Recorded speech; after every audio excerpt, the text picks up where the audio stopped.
우리는 저번 주 사내들인의 만행에 대해서 보았습니다. 진짜 처참하고 비참한 일이 아닐 수가 없어요.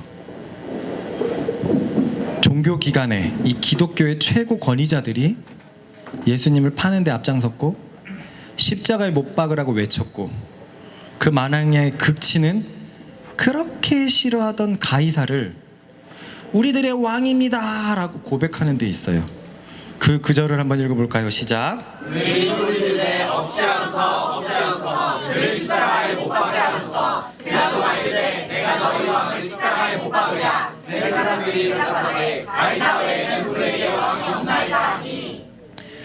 이것은 마치 한국의 기독교 목사님들이, 대표적으로 한기총의 목사님들이 자신들의 이권을 침해하는 새로운 사역자를 죽이기 위해서 일본 천황 만세, 이제 일본은 식상합니다. 시진핑 만세, 시진핑 만세 라고 외치는 것과 같습니다. 그는 공산주의자고 기독교를 말살시키는 자인데 자신의 이권을 위해서 시진핑 만세, 가이사 만세. 하나님께서 제정하신 제도의 가장 꼭대기에 있는 대제사장이 그 하나님이 보내신 예수 그리스도를 부정하고 불신자들을 주권자로 삼고 있어요. 불신자를. 사실 이것은요, 율법으로 금지된 행위였습니다. 볼까요? 시작. 내가 내 하나님 여호와께서 내게 주신 나라에 이르러 그 땅을 차지하고 거주할 때 만일 우리도 우리 주위의 모든 민족들 같이 우리의 왕을 세워야겠다는 생각이 나거든 반드시 내 하나님 여호와께서 택하신 자를 내 위에 왕으로 세울 것이며 내 위에 왕을 세우려면 내 형제 중에서 한 사람을 할 것이요 내 형제 아닌 타국인을 내 위에 세우지 말 것이며. 난 이 사내들인이 무슨 율법을 지키고 있는지 모르겠어요. 율법의 수호자로 부름을 받아서 그 제도의 위치에 서 있는 사람이 율법을 부정하고 있습니다. 타국인은 절대로 너희의 왕이 될 수가 없다라고 얘기를 하고 있는데, 그래서 지금까지 가이사를 왕으로 인정하지 않았는데 예수를 죽이기 위해서 가이사가 왕이다. 최악의 행동입니다. 최악의 행동. 우리는 사내들인이 왜 이렇게 타락했나라는 것을 배웠습니다. 그것은 자신들의 권력과 재물을 지키기 위해서 그랬죠. 땅의 권세와 재물에 눈이 멀어버리니까 하늘의 왕자를 보지 못한 거예요. 우리 현진이가 저번 주에 중국 청도와 홍콩을 갔다 왔는데, 현진이가 우리 큰 집방에다가 자기가 묵고 있는 숙소를 보여줬어요. 호텔이고 아주 대골 같습니다. 중국에서는 남자 2명이 이렇게 묵는 것을 되게 이상하게 본대요. 혼자 묵는데 거기서 묵어요. 그리고 엄청 맛있는 호텔, 아주 좋은 호텔에서 대접을 받았어요. 그리고 홍콩으로, 중국 광저우에서 홍콩으로 갔는데 홍콩은 눈이 돌아가더랍니다. 서울보다 훨씬 대단했대요. 그 건물들이. 야, 여기 진짜 대단하네. 그래서 옛날 어른들이 야, 홍콩 가고 싶나 했던 게 그 이유예요. 너무 별천지 같거든요. 그래서 현진이가 땅의 권세에 눈이 멀었겠구나. 저거를 족쳐야겠다. 라고 생각할 필요가 없었어요. 현진이는 땅의 재물을 바라보지 않았고 하늘을 바라봤기 때문에 그것에 눈이 멀지 않았어요.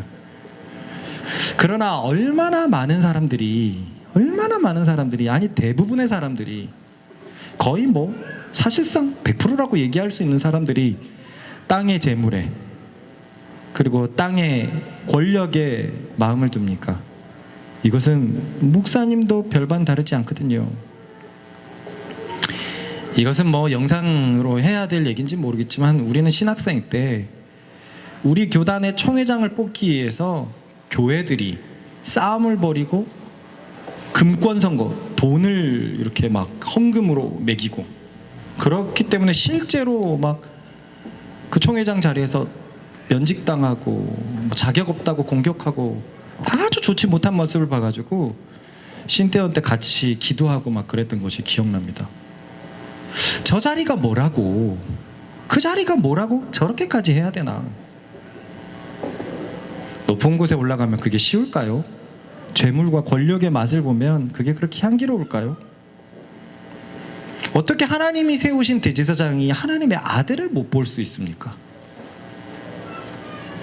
가룟 유다도 그렇지 않았습니까? 진짜 말도 안 됩니다. 돈의 탐심을 계속 허용하더니 예수님을 팔아버리는 지경에까지 이르렀죠. 그가 누굽니까? 여러분들은 비교할 수 없는 저의 말씀을 듣고도 마음이 감동된 사람이에요. 그래서 이 자리에 있죠. 가룟 유다는요, 아까 말했잖아요. 태초에 말씀이 계시니라.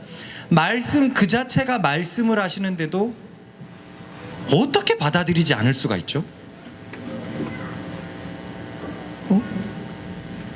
내가 곧 길이요 진리요 생명이라고 얘기할 때 100% 확신에 가득 찬 음성이 밀려 들어오는데 그걸 어떻게 안 받아들일 수가 있죠? 가룟 유다가 경험했던 기적들은 뭡니까?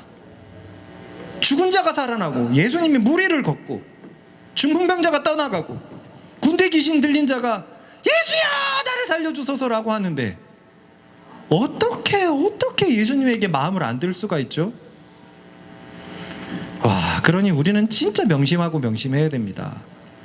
땅에 대해서, 땅의 재물에 대해서, 권력에 대해서 마음을 두어버리면 하나님의 말씀이 안 들린다는 거예요. 그러므로 우리는 사내들인과 가룟 유다를 타선지석 삼아 다음에 바울의 경고를 아주 새겨들어야 할 것입니다. 그 경고를 읽어봅시다. 시작. 너야 그리스도와 함께 다시 살리심을 받았으면 위의 것을 찾으라. 너희는 그리스도께서 하나님 편에 앉아계시니라. 위의 것을 생각하고 땅의 것을 생각하지 말라. 이는 너희가 죽었고 너희 생명이 그리스도와 함께 하나님 안에 감춰졌습니다. 할렐루야. 그리스도인의 특질이 이거라는 거예요. 이 뒤에 특질이 나옵니다. 그러니까 이렇게 가급적이면 해라 라는 말이 아니에요. 이것은요, 그리스도인은 위의 것을 찾는 사람, 그리스도인은 위의 것을 생각하는 사람이라는 거예요. 그리스도인이 아니면 땅의 것을 생각하게 되는데, 그리스도인은 애초에 우리 속에 그리스도의 생명이 함께 있기 때문에 그런 사람이 되었다는 거예요. 여러분, 이 말씀을 믿고 받아들이십시오. 난 그리스도인 아닌가요? 땅의 것을 생각하는데. 여러분, 이 자리에 계속 있는다는 자체도, 그리스도의 말씀을 듣고 계속 있는다는 자체도 여러분 꽤나 높은 확률로 여러분들이 그리스도인이라는 것을 증명할 수 있을지도 모릅니다. 여러분의 마음이 지금 어디에 있습니까? 많은 돈, 많은 권력 여기에 두고 있습니까? 우리 민선이는 이제 출판사에서 같이 출판해 봅시다. 민선이는 이제 땅의 권세에 눈이 돌아갈지도 모르겠어요. 반박하 시나리오를 써볼까? 반박하. 그런데 땅의 권세에 눈이 돌아가 버리면 바로 옆에서 말씀 그 자체이신 그분에게 말씀을 들어도 소용없더라는 거예요. 그러니 기억하십시다. 그리스도인은 따라해봅시다. 그리스도인은 본질적으로 땅의 것을 바라볼 수 없는 자이다. 만약 바라본다면 지금 선을 넘어가고 있다. 그러니 이 말씀을 진짜 경고 삼아서 가슴 깊이 두는 우리들 되십시다. 결국 빌라도는 이런 사내들인의 협박에 굴복하여 예수님을 십자가에 못 박도록 넘겨줍니다. 읽어봅시다. 이에 예수를 십자가에 못 박도록 그들에게 넘겨주니라. 사형수가 십자가형을 선고를 받으면 사형수는 무거운 십자가를 본인이 지고서 사형 장소까지 끌고 가야 됐어요. 근데 우리가 알다시피 예수님은 골고다 언덕에서 묻히셨습니다. 언덕길을 무거운 십자가를 들고 끌고 가신 거예요. 저번 주도 말했지만 십자가형은 좀처럼 선고하지 않는 사형 방법이었습니다. 그 방식이 매우 잔인하고 야만적이기 때문에 그랬어요. 그것은 그렇습니다. 손과 다리에 못을 박고 매달아 두니까 오랜 시간이 되도록 계속 몸에서 피가 빠져나가고 죽는 그런 사형 방법이에요. 그럼 사형수는 매달릴 동안 한 자세로 오래 있고 피가 빠져나가기 때문에 근육 경련을 계속 일으키고 피가 빠져나가기 때문에 질식을 경험한대요. 산소가 부족해서. 그러다가 혼수 상태에 빠져서 죽는답니다. 그리고 그렇게 계속 오랜 시간에 죽어가기 때문에 까마귀가 와갖고 머리를 쪼아먹기도 한대요. 역사를 보면 간혹 거의 일주일가량 살았던 사형수도 있대요.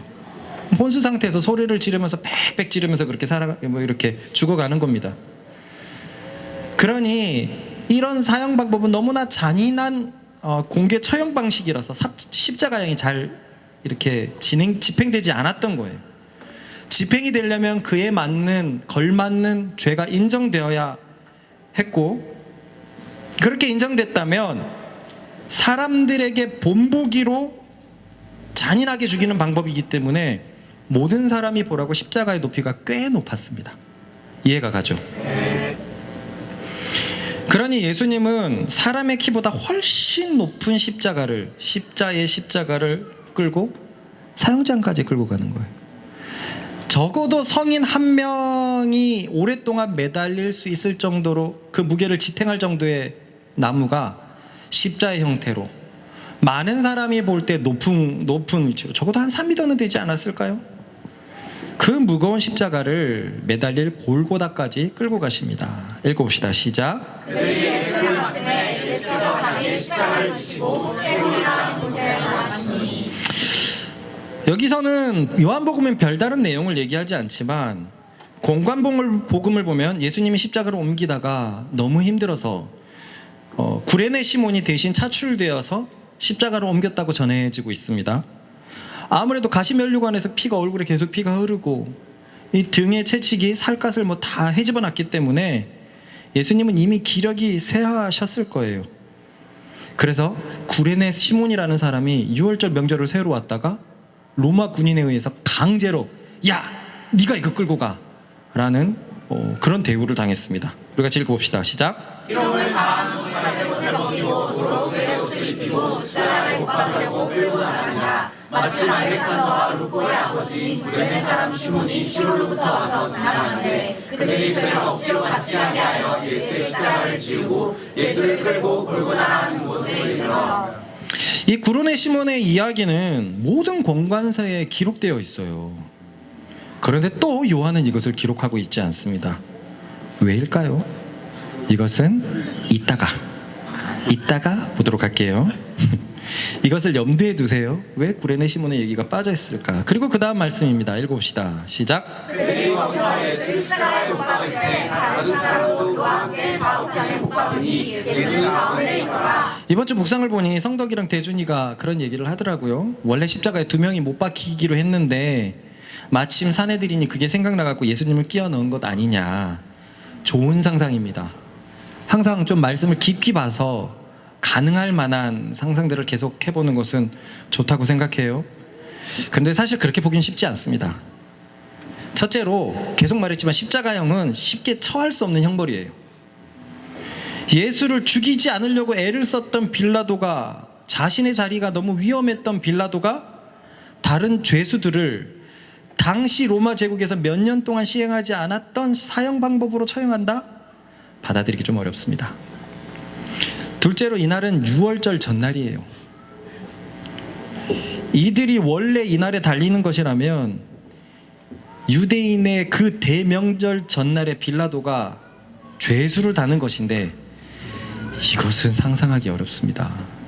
그 최고의 축제의 전날에 십자가형으로 죽인다. 율법에 기록된 저주받은 사람을 죽인다. 이건 쉽게 생각하기 쉽지 않습니다. 셋째로 방금 전에 말씀을 읽어봤겠지만 예수님이 십자가 가운데에 있습니다. 주범이 예수님이라는 얘기예요.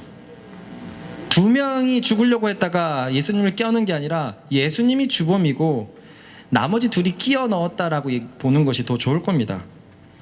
이로 볼 때 급히 예수님을 십자가에 단 것이고 죄 없는 예수님을 십자가에 달기가 몹시 부담스러우니까 사형 집행을 기다리던 죄수를 급하게 껴서 같이, 예수 한 명만 죽으면 그 죽음이 너무 부각되는데 죽기 뻔한 사람들, 죽어야 되는 사람들을 같이 껴서 그렇게 단 것이 아닌가라는 라고 생각하는 게 조금 더 상식적일 거예요. 좌우간 빌라도는 이렇게 예수님을 십자가에 매달았습니다. 그런데 빌라도는 계속 영 마음에 걸려요. 찝찝하고, 또 찝찝한 건 사내들인에 의해서 자신이 움직여지는 게 되게 불만이었던 것 같아요. 원래 빌라도는 잔인한 성격이었어요. 그래서 폭정을 일삼았던 사람입니다. 사내들인이 빌라도 총독이 부임할 때 말을 타고 성전에 들어오려고 하자, 이방인이 그것도 말을 타고 들어오려고 하자 사내들인이 그렇게 막았는데 그냥 들어갔던 사람입니다. 그리고 하나님께 바치는 제물에 그냥 피를 섞어버렸던 아주 잔혹한 사람이에요. 그런 그가 자기 위치가 너무 힘드니까 사내들인의 말을 들은 게 몹시도 자존심 상했던 것 같아요. 그래서 빌라도는 다음과 같은 행동을 합니다. 읽어봅시다. 빌라도 앞에 서서 십자가 위에 붙이니 나사렛 예수 유대인의 왕이라 기록되었더라. 예수께서 못 박으신 곳이 성에서 가까운 고로 많은 유대인이 이 패를 읽는데 히브리와 로마와 헬라말로 기록되었더라. 빌라도가 예수님의 십자가에 패를 달은 거예요. 이 십자가 위에 죄명을 달은 겁니다. 죄명을. 그래서 우리는 십자가가 열십자 모양이라고 우리가 이렇게 이제 유추하는 거예요. 원래 당시 많이 달렸던 십자가형은 그냥 T자형이랍니다. T자형인데 X자형도 있고 T자형도 있는데 T자형이 제일 보편적이었대요. 그런데 패를 달기 때문에 십자가로 우리가 이렇게 추측을 하는 겁니다. 이 패에다 빌라도는 모든 사람이 읽을 수 있도록 히브리 말과 로마 말과 헬라 말로 나사렛 예수 유대인의 왕이라고 기록해놨어요. 일단 여기서 하나 살펴볼 게 있는 게 각 복음서마다 그 패의 내용 기록이 좀 달라요. 이거 영 찜찜합니다. 그날의 그 사건은 너무 중요한 사건이라 달라지기가 쉽지 않을 텐데 패의 내용이 조금 달라요. 마태복음은 유대인의 왕 예수라고 되어 있습니다. 마가복음은 유대인의 왕이라고만 되어 있어요. 누가복음은 이는 유대인의 왕이라고 되어 있어요. 그리고 요한복음은 우리가 읽었던 것처럼 나사렛 예수 유대인의 왕이라고 되어 있습니다. 왜 이런 차이가 있을까요? 로마와 헬라와 그 번역이 왜요? 약간 비슷했는데요. 지금 세 가지 말로 지금 쓰고 있습니다. 그러니까 아마 정확한 세 가지 번역을 똑같이 하지는 않았던 것 같아요. 마태복음, 마가복음은 유대인들을 향해서 쓰여졌기 때문에 히브리 말은 확실하게 유대인 왕 예수라고 적힌 것 같아요.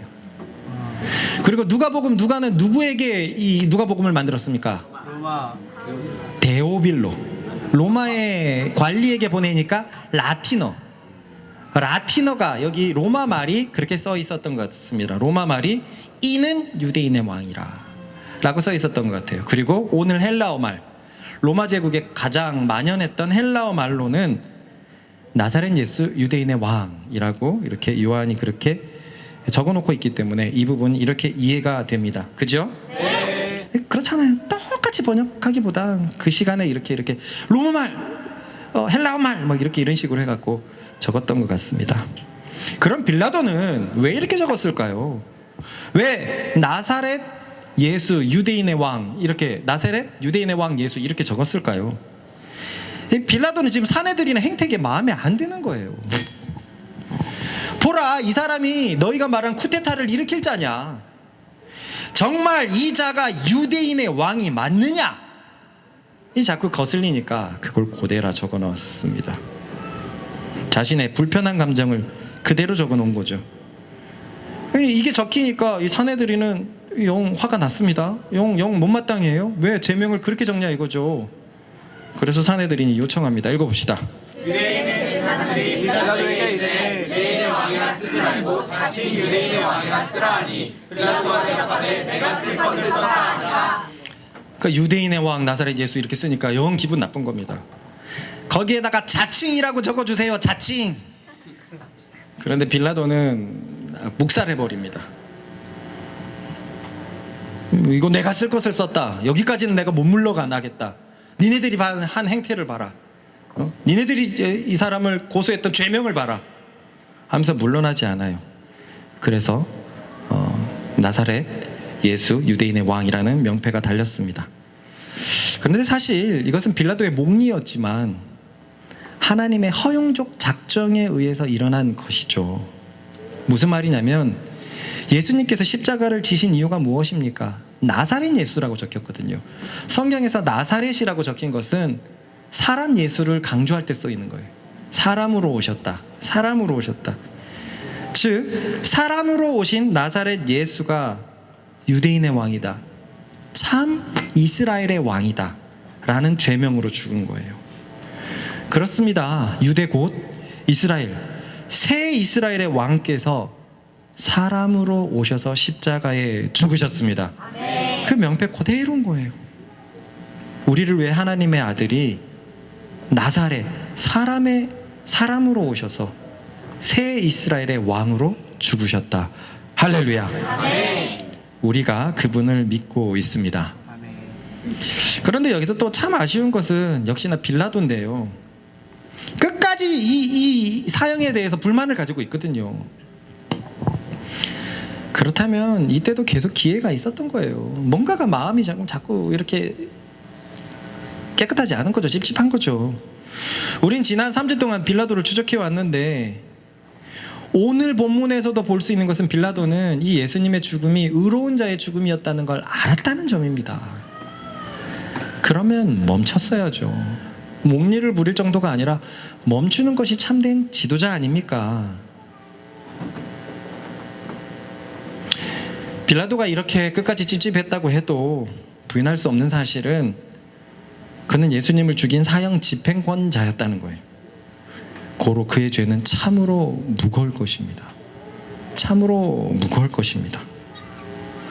우리 어제 윤석열 대통령이 구속당했죠. 한 명의 판사가 이렇게 판결을 내리는 게 맞나 싶은데 역사가 말하겠죠. 그 판사가 했던 행동이 옳은지 아닌지. 그 자리에 있기 때문에 그 판사의 이름은 오래 남을 수밖에 없어요. 빌라도도 마찬가지입니다. 집행권자였어요.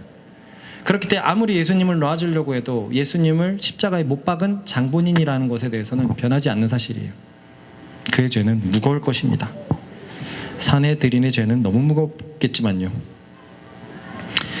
자신의 자리가 너무나 소중했기 때문에 그에게 다가온 수많은 생명의 기회를 놓쳐버렸습니다. 생명이 지쳐까지 왔어요. 참 생명이 지쳐까지 와갖고 빌라도를 두들겼어요. 그래서 신의 기운까지 느꼈어요. 그런데 거절했습니다. 여기서 우리는 요한복음에서는 나오지 않지만 누가복음을 통해서 십자가에 달린 강도 중에 한 명 이야기를 알고 있습니다. 바로 그 마지막 순간에 구원받은 그 사람의 이야기요. 그거 한번 보겠습니다. 시작. 왜 안 넘어가냐? 멈췄어요. 전우자로 인사합시다. 주님을 향한 마음은 멈추지 않을 것입니다.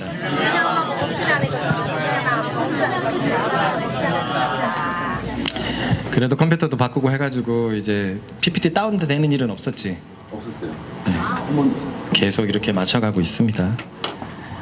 읽어봅시다. 시작. 그의 위에 있는 유대인의 왕이라 쓴 패가 있더라. 갈릴리 사람 중 하나는 비방하여 이르되 내가 그리스도가 아니냐 너와 우리를 구원하라 하되 하나는 그 사람을 꾸짖어 이르되 내가 동일한 정죄를 받고서도 하나님을 두려워하지 아니하느냐. 우리는 우리가 하나님의 상당한 보응을 받는 것이니 이에 당연하거니와 이 사람이 행한 것은 옳지 않은 것이 없느니라 하고 이르되 예수여 당신의 나라에 임하실 때 나를 기억하소서 하니 예수께서 이르시되 내가 진실로 내게 이르노니 오늘 내가 나와 함께 아버지에 있으리라 하시니라. 내용은 그렇죠. 빌라도가 예수님을 달았고 아까 말한 것처럼 그게 맞다면 두 명을 같이 세트로 달았는데 이 세트는 죽을 만한 사람들이 달렸다는 거예요.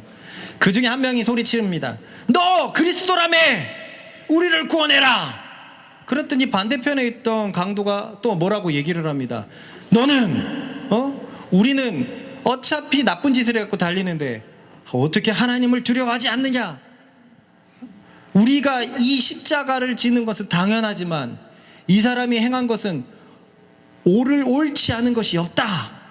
그러더니 이르되 예수여 당신의 나라에 임하실 때 나를 기억하소서 이런 얘기를 해요. 그리고 예수님이 그 유명한 말씀 오늘 네가 나와 함께 낙원에 있으리라. 예전부터 궁금했어요. 이 얘기 모르는 사람 없잖아요. 그래서 마지막에 예수님만 믿으면 된다. 그때 가서 한번 봅시다. 진짜 믿을 수 있을지. 왜냐하면 이 말이 되게 좀 이상하다고 다가왔던 것이, 이 사람은 중죄인이에요. 죽기 합당한 자란 말입니다. 그렇기 때문에 높은 확률로 그 사람의 심성은 보통 사람 같지 않을 거예요. 좀 약간 파괴된 심성을 가지고 있을 거란 말입니다. 아니, 그런 파괴된 심성을 가진 자가 예수님이 십자가에서 복음을 전한 게 아니거든요. 예수님이 십자가에서 7마디 했고 7마디는 모두 다 짧은 문장입니다. 너무 힘드셔서. 그러니까 이 강도는 예수님의 복음을 들을 일이 없었어요. 혹시 옛날에 그 강도짓 하기 전에 예수님의 말씀을 듣고 막 흔들렸던 자일까요?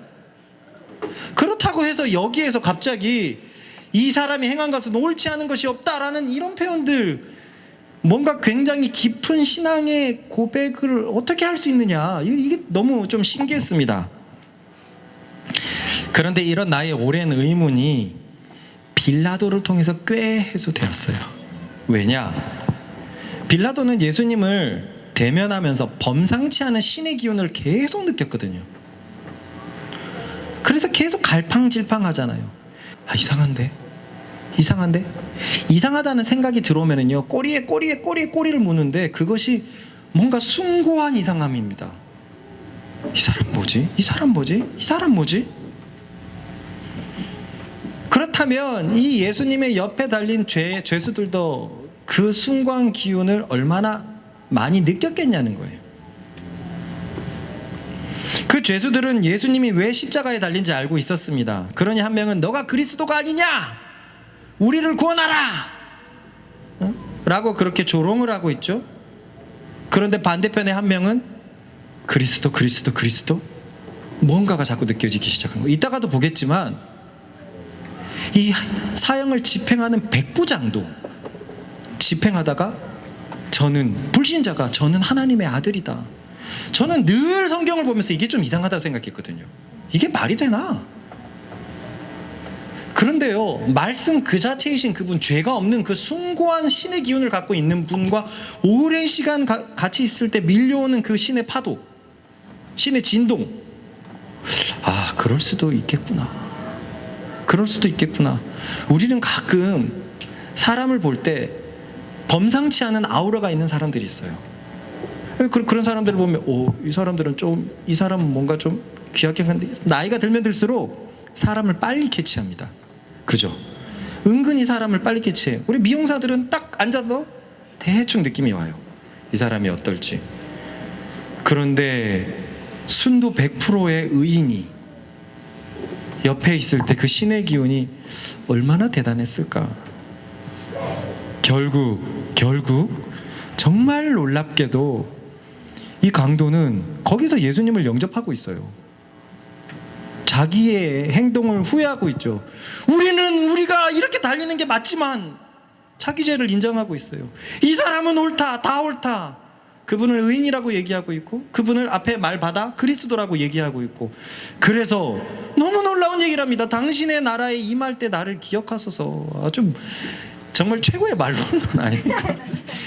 인생 정말 아주 속된 말로 뭐같이 살아놓고 마지막에 진짜 영혼까지 끌어모아서 말로 없는 쳐버려서 네가 오늘 나와 함께 낙원에 있으리라. 당신들에게 이런 일이 일어날 기적은 없을 겁니다. 이 예수님을 만나야지 가능해요. 예수님이 그 신의 기운을 만나야지 가능합니다. 그러니 우리는 이 사람을 보며 빌라도에게도 마지막까지 구원의 문이 열려 있었다는 것을 분명히 알 수 있습니다. 빌라도는 계속 대화를 하고 있고 억울함을 분명히 느끼고 있는데, 그러나 그는 자신의 자리를 택해버렸어요. 세상 자리의 탐심이 신의 기운을 이겨버렸습니다. 그렇게 빌라도는 구원의 기차를 타지 못하고 기차는 떠나버렸죠. 기회는 올 때 믿어야 됩니다. 이게 뒷말씀인데,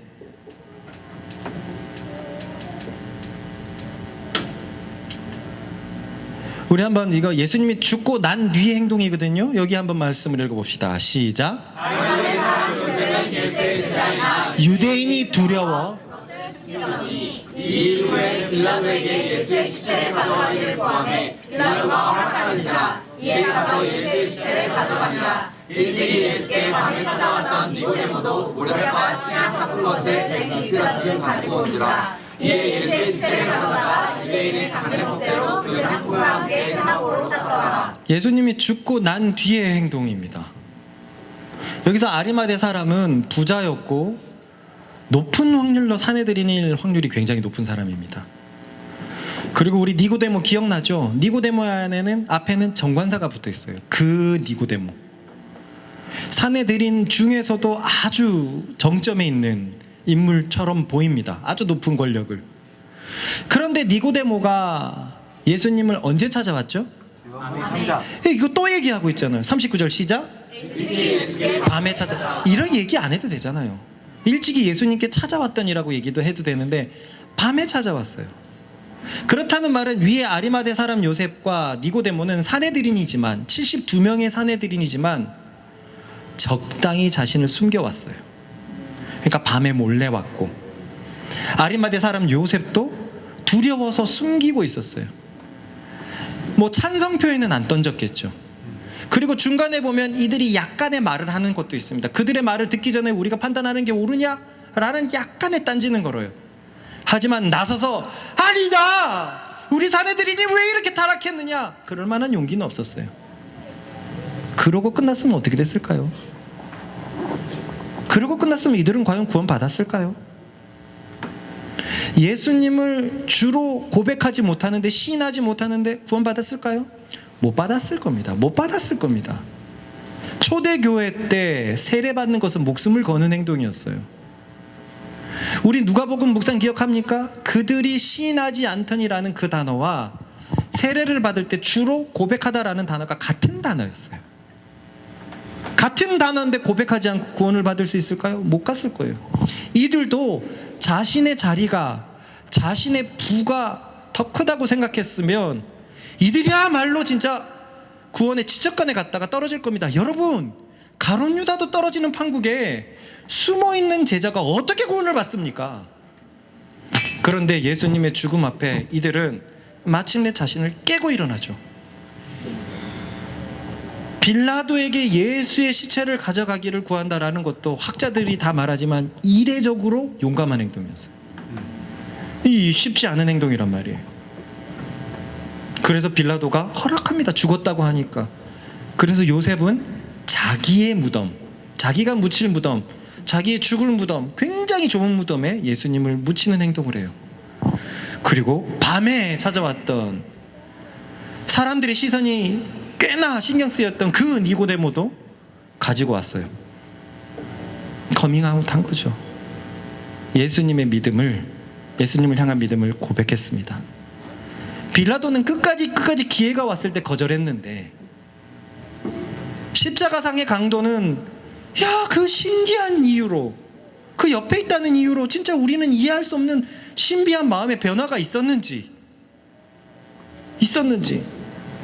예수님을 믿고 막차 타버렸고, 또 그 옆에 백부장은 이따가 보겠지만 완전히 불신자인데 이는 하나님의 아들이다. 그래서 이게 초대교회 역사에 보면은 이게 전승처럼 엮여지고 완전히 사실인지 모르겠는데 그 백부장도 굉장히 큰 일을 했다라는 기록이 있어요. 초대교회에서. 니고데모와 아리마대 사람 요셉도 이 초대교회에서 굉장히 큰 일을 했다는 역사가 있습니다. 그런 기록들이 전승으로 전해지고 있어요. 이랬던 사람이 어떻게 가만히 있겠습니까? 그런데 빌라도는 거절했단 말이죠. 은혜는 다 똑같이 오는 게 아닙니다. 기회가 있을 때, 예수님을 믿을 때 더욱더 믿어야 되는 우리들 되시길 바랍니다. 근데 우리는 그걸 반대로 생각할 수 있어요. 전해야 할 때 꼭 전할 수 있는 우리가 되기를 바랍니다. 그 사람에게 기회는 언제 있을지 모릅니다. 그까지 기회가 있어도 거절할 수 있는데 그 기회가 어떤 한 번의 우연찮은 기회로 은혜를 확 잡을 수 있는 가난한 마음이 형성되어 있을 수도 있어요. 항상 복음을 전하는, 복음을 부끄러워하지 않는 우리들 되십시다. 아까 우리가 찬송 불렀던 이 복음을 부끄러워하지 않는다라는 것은 유대인의 관용적 표현입니다. 자랑한다라는 표현을 그렇게 써요. 뭔가 이렇게 점잔을 빼는 표현인 거예요. 그건 나는 이 복음을 굉장히 자랑스러워한다라는 유대인의 관용적 표현이에요. 여러분은 복음이 자랑스럽습니까? 네. 여기에서만 자랑스럽습니까? 일터에서도 자랑스럽습니까? 일터에서 혹시 두려워 섬깁니까? 여러분 그런 사람 되지 마십시다. 몇 해 전에 코로나 때문에 우린 두려웠어요. 그런 사람 되지 마십시다. 아리마대 사람 요셉처럼, 니고데모처럼 뭔가 두려움이 찼을 때 알을 박차고 깨어나오고 예수님을 향해서 깃발을 드는 우리들 되십시다. 전후좌우로 알을 깹시다.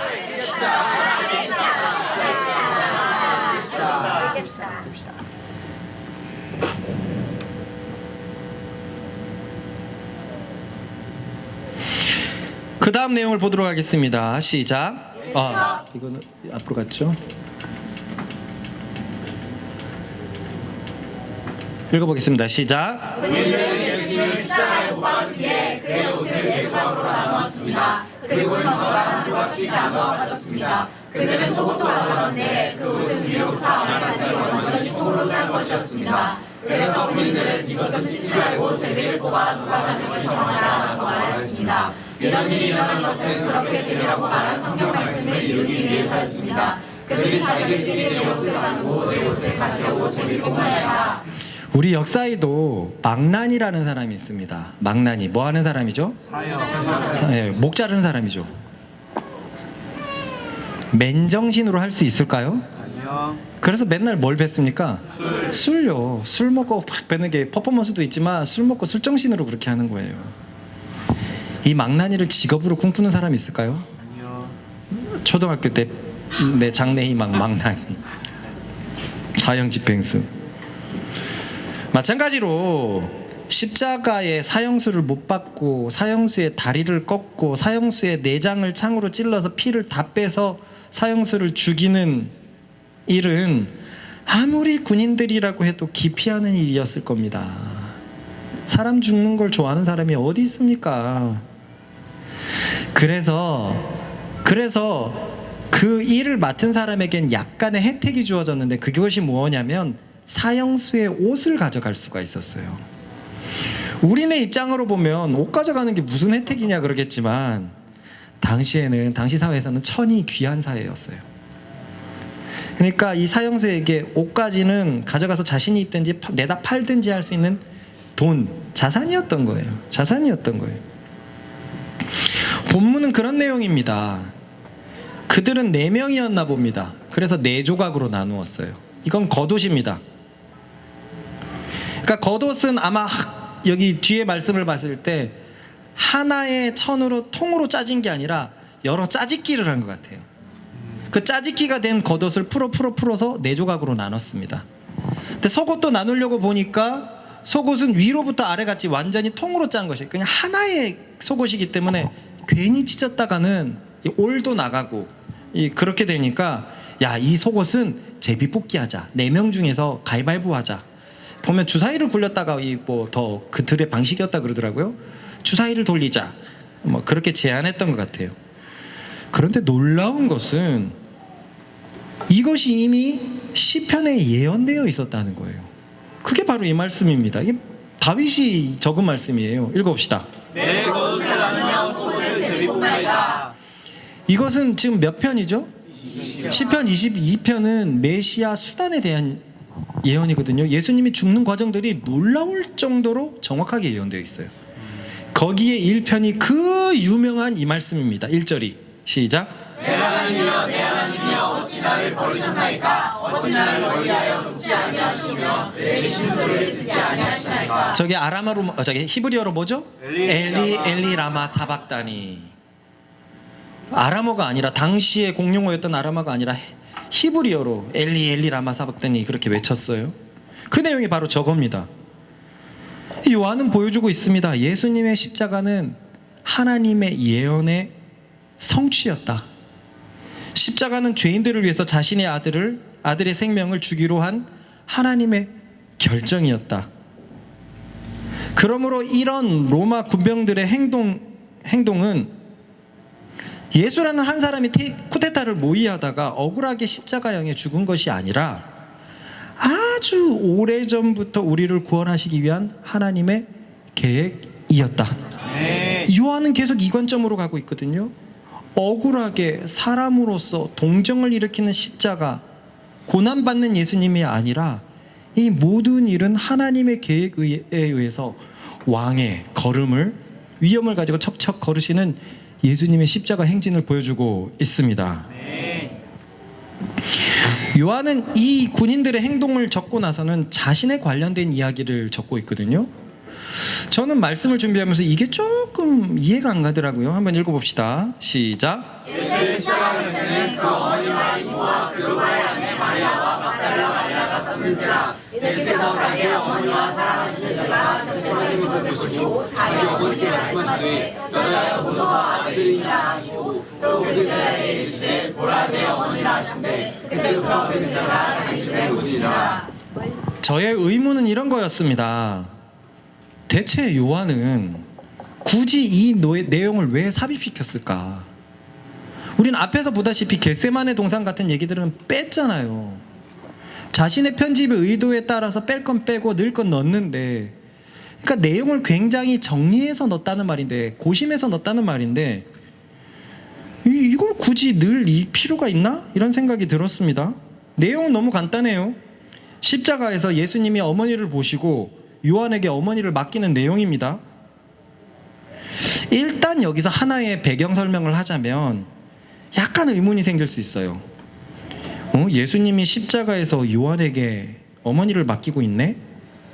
그만큼 가까운 곳에 요한과 마리아가 있었나? 라는 그런 의문이 제기가 됩니다. 그죠? 네. 이것은 확실히 이상합니다. 피가 뚝뚝 떨어지는 그 사형수의 근처에 로마 군병들이 있을 텐데 어떻게 어머니가 있을 수 있지?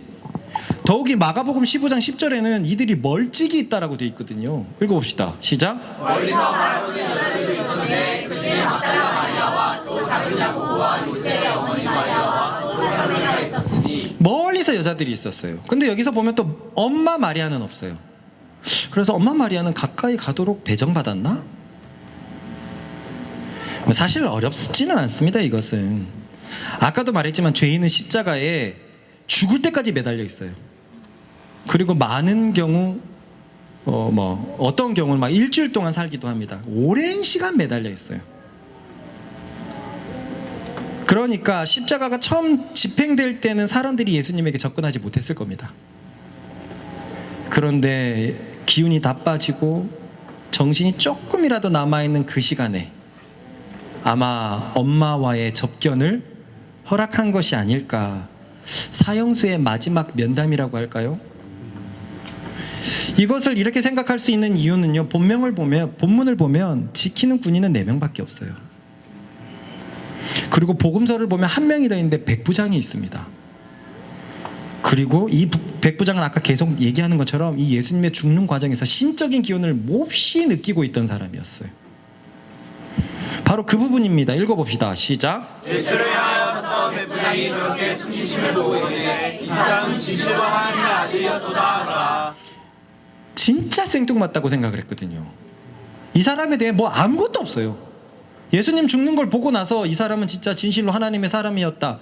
그러니까 우리는 파악하지 못하겠지만 그 십자가의 상황이 뭔가 이상했어요. 그리고 마태복음에서 보면 지진이 일어나고 옥문이 일어나고 막 하늘이 어두워지고 이런 일이 있었다고 하니까 무언가가 거기 있던 사람들이 경외감, 뭔가 두려움, 여기에 뭔가 이렇게 노출이 되었었던 것 같습니다. 보다시피 백부장은 지금 이런 마음이었기 때문에 이 총관리자가 예수님 가까이에 엄마가 있게 하는 것은 뭐 전혀 무리가 아니라고 생각을 합니다. 이렇게 알아두고 다시 고민해 봅시다. 요한은 이 얘기를 왜 적었을까요? 예수님이랑 가까웠던 사람 제자들 나는 가까이 있다. 마리아와 여자들은 가까이 있고 뭐 그럴 수도 있겠네요. 제자들 너네 뭐 하냐? 근데 그게 모르겠습니다. 이게 AD 80년 후반인데 그 마지막에 굳이 그 얘기를 적었을까 싶기도 한데 첫 부활을 보는 거를 암시한 게 아니에요. 땡. 자기가 직접 봤다. 맞아요. 첫 번째는요, 이 얘기가 있을 겁니다. 공관복음서에서는 요한이 이렇게 가까이 있다는 게 나와 있지 않아요.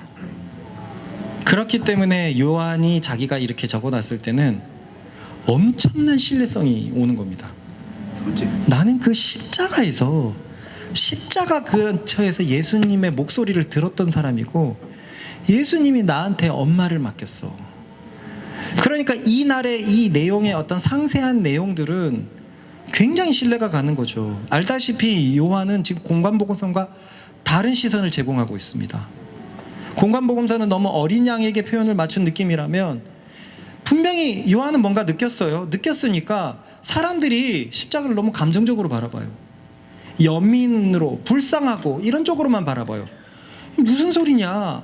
사람에게는 그 감정이 맞지만 예수님은 또 하나님이셨다. 모든 것이 하나님의 계획 속에서 왕의 위엄을 가지고 걸어가신다. 그래서 그날을 이렇게 집행하는데 공관복음서와 다르니까 갸웃갸웃 거릴 수 있죠. 그런데 여기는 아주 중요한 증거를 제시해요. 내가 그 십자가 죽음의 최후까지 바로 곁에 있었던 사람이다 해서 이 얘기는 굉장히 신뢰가 됩니다. 그렇죠? 네. 또 하나는 그보다 더 큰 이유가 있습니다. 이 얘기를 시도한 거. 그 여자들을 잘 알고 있구나. 아직 살아있구나 해서 교회에 AD 80년경에 마리아가 살아있으면 안 돼요. 안 돼요. 예수님은 그 마지막 죽어가는 그 와중에도 자기 사람들을 끝까지 챙기시고 내 사람들을 끝까지 사랑하는 것을 보여주신다. 뭐 그런 교훈은 있을 수 있어요. 그런데 한번 들어보십시다. 다시 보십시다. 안 넘어가요. 또 안 넘어가네. 자, 뭔가 이상한 점을 우리 한번 찾아봅시다. 시작. 예수께서 자기의 어머니와 사랑하시는 자가 곁에 서 있는 것을 보시고 자기 어머니에게 말씀하시되 여자여 웃어서 아들이니라 하시고 또 그 여자에게 이르시되 보라 내 어머니라 하신대 그때부터 그 자가 자신을 보시니라. 뭔가 이상한 게 없어요? 있어요. 여자요? 예수님 여자는 아닙니다. 여자는 높임말이에요. 예수님 형제들이 있는데 그 요한의 집에서 모셔요. 이 좀 이상해요. 상식적이지 않습니다. 지금 예수님이 마리아를 누구에게 맡기고 있죠? 요한에게요. 그래서 요한은 그때부터 어머니를 모시고 있어요. 그럼 동생은 어떡합니까? 친동생들이 있고 누이도 있는데 그들은 더 이상한 거는 어머니도 그 의견을 수용하고 있다는 거예요.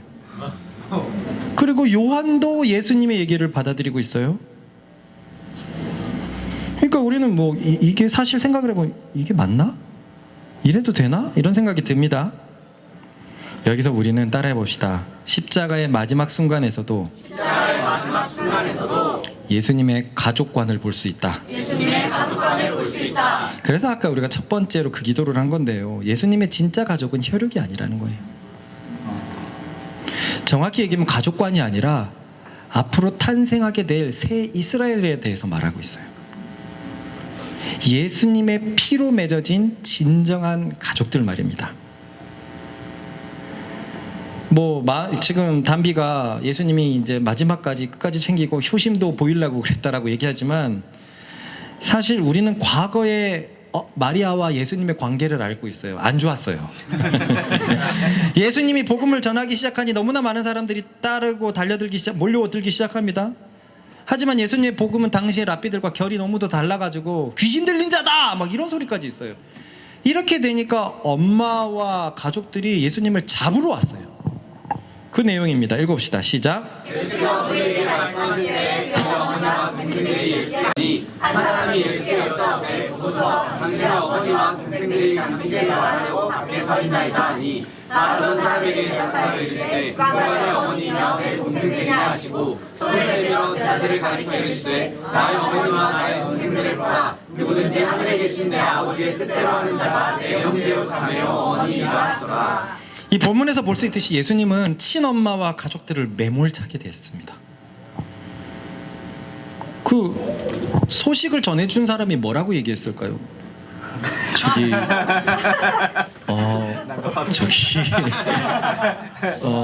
저분께서 어머니가 아니라고.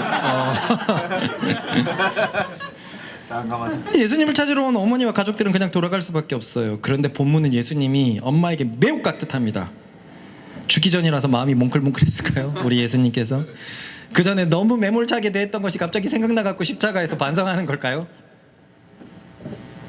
이 본문에서는 이렇게나 예수님이 어머니에게 애정이 있는 것을 보았을 때 그 후로 마리아는 아버지의 뜻대로 행했다는 것을 우리는 알 수 있습니다. 동생들은 아버지의 뜻대로 행하지 않았어요. 그러니까 그 6월절 말고 뭐죠? 추수절, 초막절 때 같이 내려갑시다 형님 막 이렇게 그러고 있어요. 여전히 정신을 못 차리는데 마리아는 그 후로 그런 얘기가 안 나오고 여인들과 함께 있는 얘기만 나와요. 멀리서 예수님을 계속 돕고 있었다는 거예요. 예수님의 사역의 모든 것을 같이 따라다니면서. 근데 예수님은 그때와 동일한 마음입니다. 여전하십니다. 동생들은 아버지의 뜻대로 행하는 자가 아니었기 때문에 진정한 가족이 아니었어요. 그런데 어머니는 다릅니다. 멀리서 예수님의 사역을 돕는 이제 진짜 한 가족이 되었어요. 어머니는 진정한 혈육의 가족이 진짜 영적인 가족이 돼버린 거예요. 그러니 또 다른 진정한 가족인 요한에게 맡기고 있습니다. 여러분, 이 사실을 보세요. 그대로 받아들여야 되는데요. 이것이 예수님의 생각이라는 거예요. 마마, 이것이 예수님의 생각이라는 거예요. 이것이. 누구나 이 부분을 보고 이상하게 생각할 겁니다. 아무리 그래도 친동생들이 있는데 여러분, 근데 그게 예수님의 생각이 아니라는 거예요. 예수님의 생각은 친동생에게 맡기는 게 아니라는 것이 말씀 그 자체이신 분의 생각이라는 겁니다. 우리는 누굽니까? 우리의 정체성은 무엇입니까? 우리는 땅의 사람입니까? 하늘의 사람입니까? 하늘의 사람은 혈연으로 묶여 있습니까? 믿음으로 묶여 있습니까? 하늘의 사람은 예수님의 피를 먹고 마신 자, 예수님을 믿는 자, 이런 믿음으로 묶여 있는 사람들이 하늘의 가족인 줄 믿습니다. 읽어봅시다. 이는 혈통으로나 육적으로나 사람의 뜻으로 나지 아니하고 오직 하나님께로부터 난 자들이니라. 예수님은요, 십자가에서 딱 7마디만 하셨어요. 너무 힘드셔서. 그래서 가상칠언이라고 합니다. 한마디 한마디가 너무 귀중한 말이기 때문에 결코 실언을 내뱉지 않았어요. 이것을 분명히 계획하시고 말씀을 하셨다는 거예요. 모든 것을 하나님의 계획하에서 걸어가신 분이 이 시간에 너무 중요한 한마디를 실언을 하셨을까요? 매우 중요한 의미가 있다는 거예요. 누가 진정한 내 가족이냐? 누가 진정한 하나님의 가족이냐? 앞으로 일어날 초대교회 새 이스라엘에게 누가 진정한 가족이냐? 그러니 이 가르침 따라 요한은 어머니를 친어머니처럼 모셨던 것이고 진정한 가족으로 모셨던 거고, 이 가르침 따라 사도들도 그렇게 살았던 거고, 사도들 때문에 교인들이 물건을 통용하고 같이 사랑할 수 있었던 것입니다. 이것이 바로 앞으로 태동할 초대교회의 정체성이었던 것입니다. 교회는 혈연도 아닌 사람의 뜻도 아닌 오직 예수 그리스도로 묶여진 자들, 오직 예수 그리스도의 피로 한몸된 자들이라는 말입니다.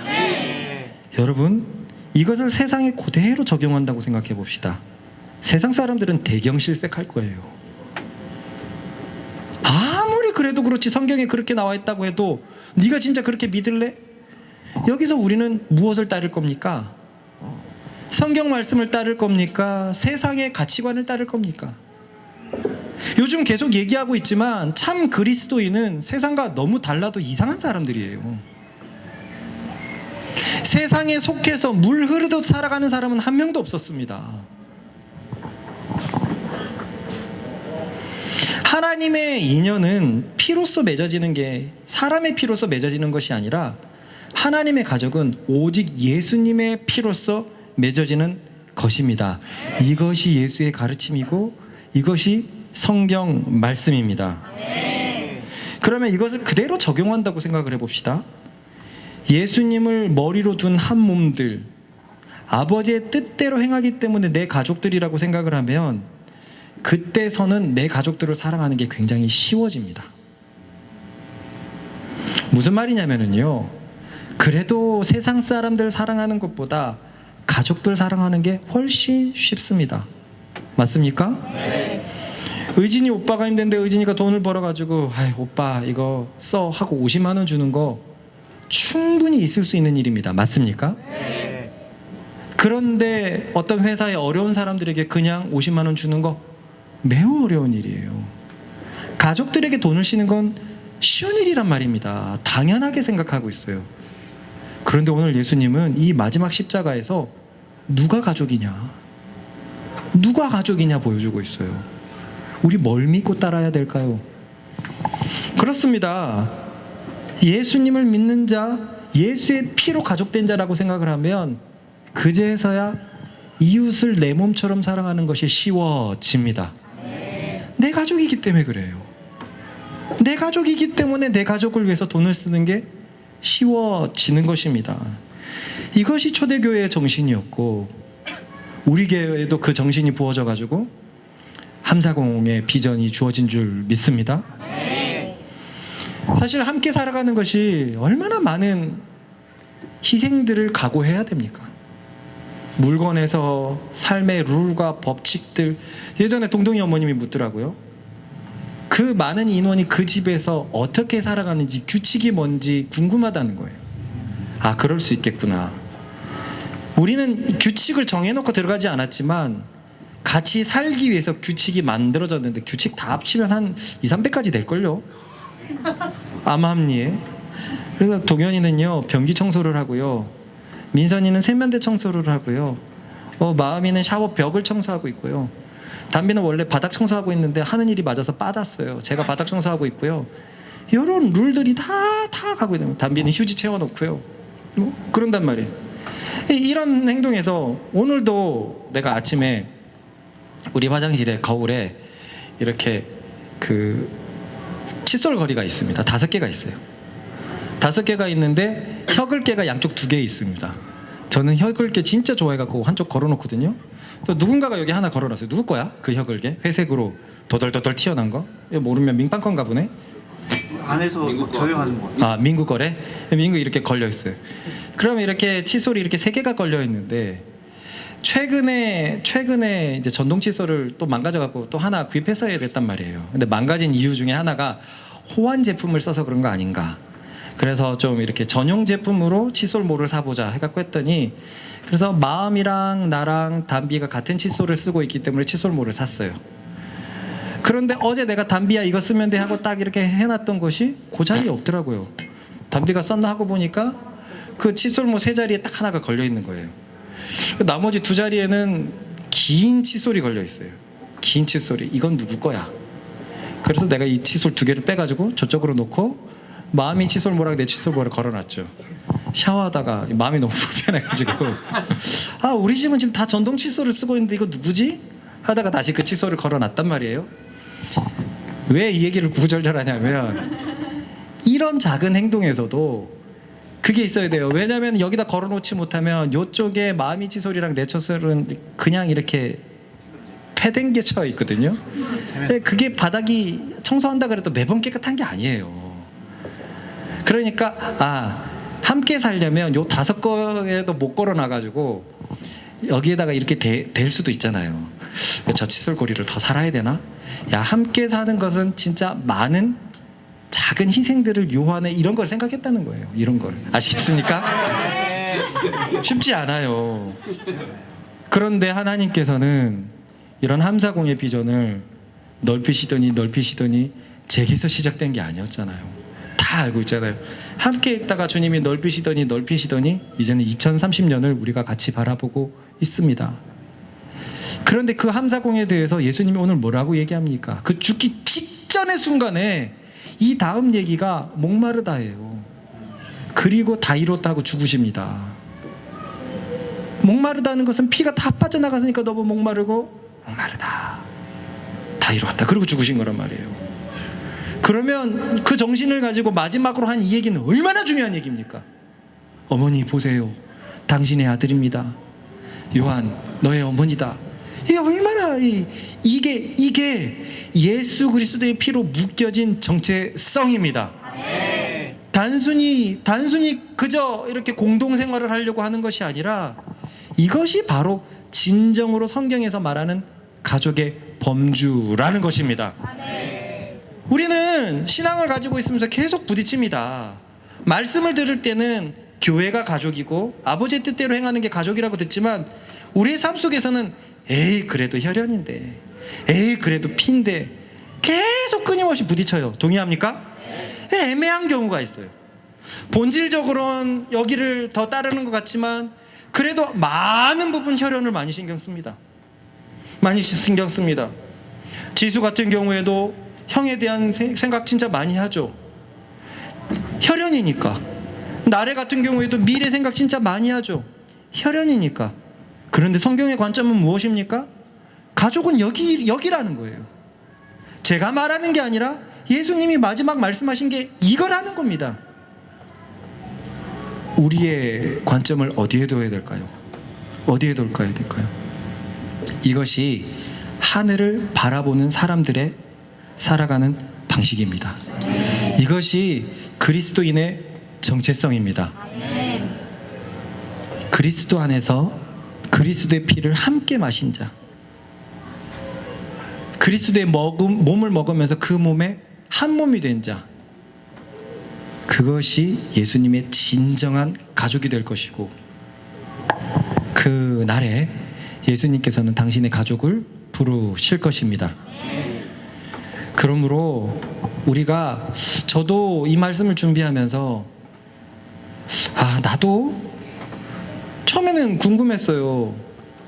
왜 요한 얘기가 왜 적혔을까? 그래도 자기가 적었다고 자기 이름을 한번 올리고 싶었던 걸까? 아무리 그래도 사도 요한이 그 정도는 아닌데 뭘까 했는데 놀라운 의미가 있었습니다. 찾아보니까 이것이 새 이스라엘의 정체성이라는 거예요. 새 이스라엘의 정체성. 아직도 그 정체성이 우리 많이 들었지만 조금 멉니다. 그죠? 더 내리십시다. 서로 사랑하는 것은 내 가족 사랑하는 거예요. 내 몸 사랑하는 겁니다.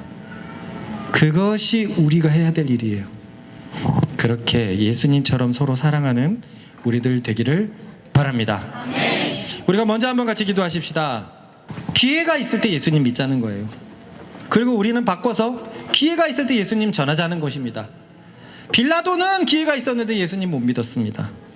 유다는 기회가 있었는데 못 믿었습니다.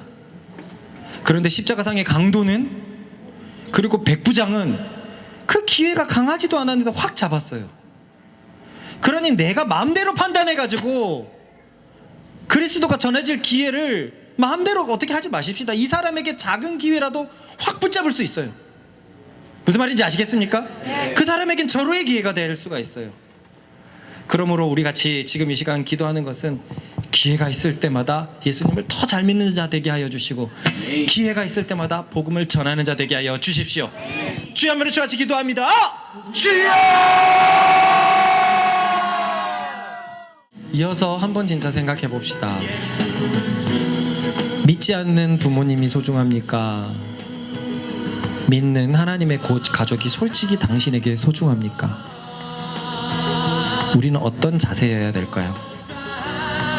믿지 않는 가족을 내팽개치라는 게 아니죠. 그를 사랑하면 복음을 전해야 됩니다. 하지만 진짜 가족은 어디에 있는지 분명히 알아야 됩니다. 혈연의 가족을 내팽개치란 말씀이 아니잖아요. 오히려 그 혈연의 가족이 예수님을 믿으니까 예수님은 모셔라고 그에게 더 큰 애정을 보여주고 있잖아요. 진짜 중요한 것은 예수님의 피로 뭉쳐진 거기가 내 가족이고, 우리가 이 사실을 정말 받아들일 때 우리 옆에 있는 한 사람 한 사람 살아가기가 더 쉬워질 것입니다. 예수님이 볼 때는 이게 가족입니다. 예수님이 볼 때는 저 멀리 떨어진 우리의 혈연으로 묶인 이분이 가족이 아니라 예수님이 볼 때는 이것이 가족입니다. 이것이 우리의 정체성입니다. 우리 이것을 놓고 주여 한번 같이 기도하겠습니다. 성경에서 얘기하는 가장 큰 계명은 이웃을 내 몸과 같이 사랑하라는 것이었어요. 그런데 예수님은 자신 피와 살을 주시면서 이것이 내 몸이다라고 규정해 버렸습니다. 그렇습니다. 예수님의 피로 믿겨진 이 사람을 사랑하는 것은 내 몸을 사랑하는 거예요. 내 몸을 사랑하는 거예요. 여러분, 마지막으로 짧게 한 번만 더 기도할 것은 굉장히 파격적인 진리잖아요. 잘 알고 있으면서도 우리 삶에 받아들이기 어려웠던, 껄끄러웠던 진리잖아요. 여기서 한 번 더 기도하십시다. 예수님을 바라보는 25년 되게 하여 주십시오. 예수님의 모든 것을 받아들이고 바라보고 순종하고 용인할 수 있는 25년 되게 하여 주십시오. 나의 시작을 예수님으로 삼게 하여 주십시오. 내 사고, 가치관, 세계관의 모든 출발이 예수님이 되게 하여 주소서. 우리 1, 2분만 주여 한 번 더 외치고 기도합니다. 주여! 하나님, 사람은 누구나 본성적으로 가족에 대한 애착이 굉장히 많을 수밖에 없습니다. 아마 가장 애착을 갖고 있는 것을 보편적으로 뽑아보면 가족이 완전히 단독 1등이라고 생각합니다. 그런데 예수님은 십자가를 통해서 진짜 가족, 참 가족이 누구인지 재정의를 해 주셨습니다. 그렇기 때문에 이 말씀은 세상과 참으로 부딪히는 말씀이 될 것입니다. 주님, 우리는 어디에다 마음을 둬야 될까요? 이 말씀은 결코 불신자의 가족을 내팽개 쳐라가 아닙니다. 그들도 주 안에서 사랑하라고 얘기했던 것이 성경의 가르침입니다. 그런데 진짜 내 가족, 진짜 내가 내 몸같이 사랑해야 될 가족, 영원한 내 가족은 예수 그리스도의 피로 묶여진 아버지의 뜻대로 행하는 자들임을 예수님께서 보여주셨고, 그것이 새 이스라엘이요 참 교회인 줄 믿습니다. 주님, 저부터 이 말씀 위에 서 있게 하여 주십시오. 누구든 혈연으로 묶여진 가족이든 교인이든 예수님을 믿고 따르는 자들을 정말 참 가족이라고 여길 수 있는 그 출발을 갖게 하여 주십시오. 그렇게 됐을 때 내 몸을 사랑하는 것은 얼마나 쉬울까요?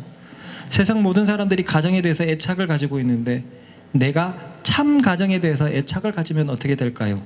주님, 그러한 길로 우리를 이끄셨사옴을 믿사오니 주여 계속 은혜 내려주셔서 주님이 원하시는 그곳으로 함께 걸어가는 우리 되게 하여 주십시오. 예수님의 이름으로 감사하며 기도했습니다.